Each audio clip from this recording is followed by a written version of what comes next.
નમસ્કાર, આપ જોઈ રહ્યા છો ઇન્ડિયા ન્યૂઝ ગુજરાત। આપની સાથે હું છું જેનિશા। સમાચાર પર વિગતવાર નજર કરીએ તો એક વાયરલ વિડિયો કે જેમાં એઆઈસીસી ના પ્રવક્તા રાધિકા ખેરાએ કથિત રીતે કહ્યું હતું કે તે અપમાનને કારણે રાજીનામું આપી રહી છે। આ મામલે તેમણે મીડિયા સાથે વાત કરતા કહ્યું કે આ વિવાદ તેમની અને કોંગ્રેસના વરિષ્ઠ હોદ્દેદારો વચ્ચે દલીલનું પરિણામ છે। રાધિકા ખેરા છત્તીસગઢ માટે એઆઈસીસીના સંચાર અને મીડિયા સંયોજકોની જવાબદારી નિભાવી રહ્યા હતા। તો આ વિડિયો ક્લિપ પર ભાજપે વિપક્ષી પાર્ટી પર મહિલા નેતાઓનું અપમાન કરવાનો આરોપ લગાવ્યો છે।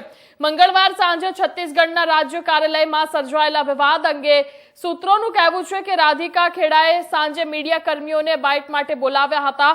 તો બાઇટ આપ્યા બાદ તે કમ્યુનિકેશન વિભાગમાં હાજર હતા। તો આ દરમિયાન મીડિયા બાઇટ લેવામાં આવ્યા બાદ બીજા દિવસના કાર્યક્રમની ચર્ચા થઈ રહી હતી। તે દરમિયાન થોડા સમય પછી કમ્યુનિકેશન ચેરમેન ચીફ સુશીલ આનંદ શુક્લાના રૂમની બહાર ઊંચા અવાજે ચર્ચા થઈ રહી હતી કે જે બાદ રાધિકા રૂમમાંથી બહાર આવી અને બીજા રૂમમાં ગઈ કે જ્યાંથી તે ફોન પર વાત કરતી વખતે રડવા લાગી હતી અને તેની સાથે થયેલા ખરાબ વર્તનની ફરિયાદ કરી હતી। તો આ દરમિયાન રાધિકાએ ફોન પર પાર્ટીમાંથી રાજીનામું આપવાની વાત પણ કરી હતી। તો રૂમની બહાર ઉભેલા કોઈએ આ બધું પોતાના મોબાઈલમાં કેદ કરી લીધું હતું અને આ વિવાદ વાયરલ થયો છે।